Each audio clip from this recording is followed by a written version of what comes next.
سلام دوستان، توی ویدیو قراره به نوشابه بپردازیم. با دیدن این تصاویر چی میفتین؟ خب معلومه نوشابه. اصلا نوشابه بر چی وارد ایران شد؟ اصلا بر چی ساخته شد؟ نوشابه از کجا شروع شد؟ تاریخچه نوشابه چیه؟ و کل اینا. پس با من همراه باش. خب اول از همه با بفهمیم اولین آب گازدار از کجا شروع شد. تو قرن 18 میلادی، تو سال 1767 میلادی، جوزف پریسلی دانشمند بریتانیایی موفق شد یه چیزی کشف کنه که اصلا تونست آب رو با دی اکسید کربن اشباع کنه. اصلا عالی. آبگازدار از همینجا شروع شد. الان شما بپرسین خب ما تو خونه آبگازدار تولید کنیم دیگه. یه بطری آب برمی‌داریم میبریم اینجا شیلنگ گاز، آبگازدار تولید میشه ولی قابل خوردن نیست، میمیره و خدا بیامرزتون دیگه همچین کاری بکنید. خب تو اون زمان تو اروپا آب معدنی های گازدار به عنوان نوشیدنی درمانی در داروخونه‌ها فروخته می‌شدن. نکته جالبش کجا بود؟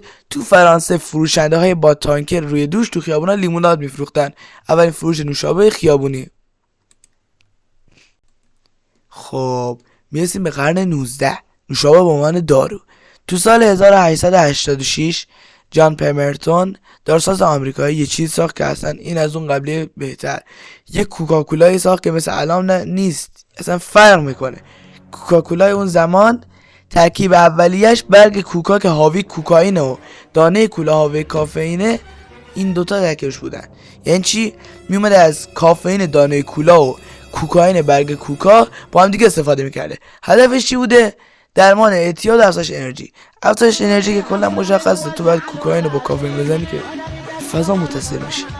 درمان اعتیاد به مورفین بوده که چیز عجیبیه، با کوکائین بخوان درمان اعتیاد کنن. جالب. کیل براتهم هم تو سال 1893 پپسی کولا رو ساخت برای درمان سوء هاضمه.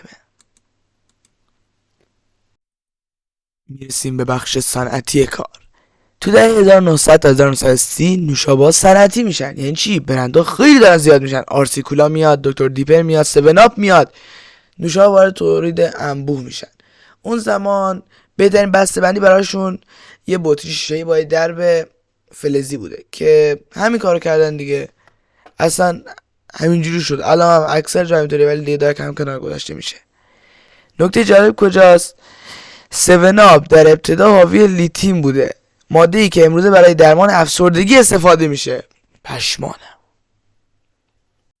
خب در ادامه داستان میرسیم به جنگ جهانی و تبلیغات فرهنگی.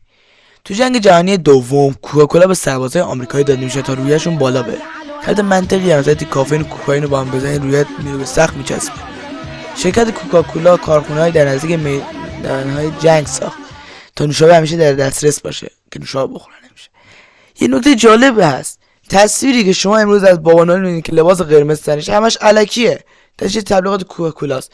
قبلش لباسش سبز بوده یا آبی. خب میرسیم به بخش ناز داستان.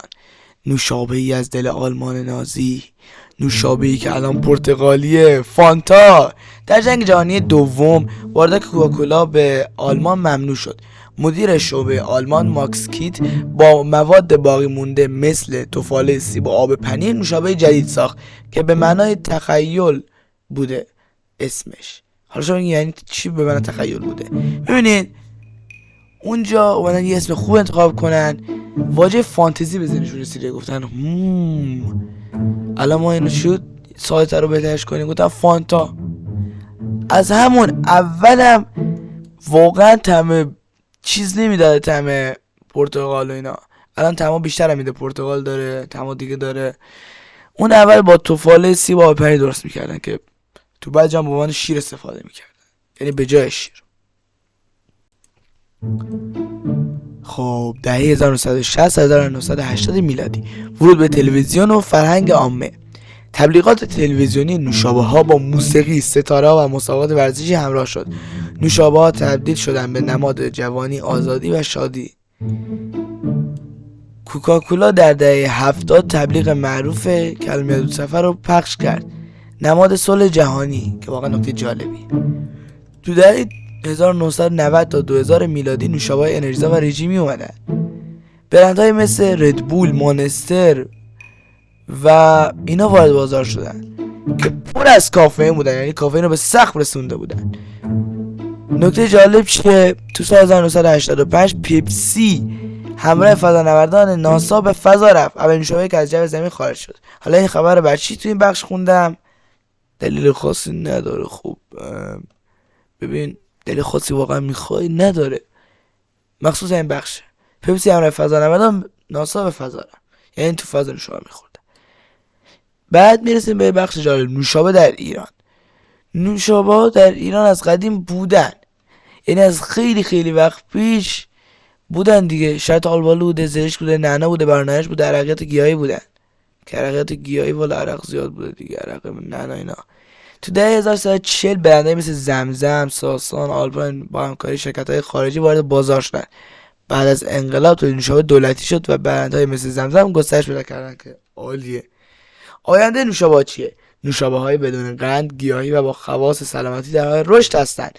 بطری های قابل بازیافت، طعم های عجیب مثل خیار، گل رز و حتی نوشابه قابل برنامه ریزی در حال توسعه‌اند.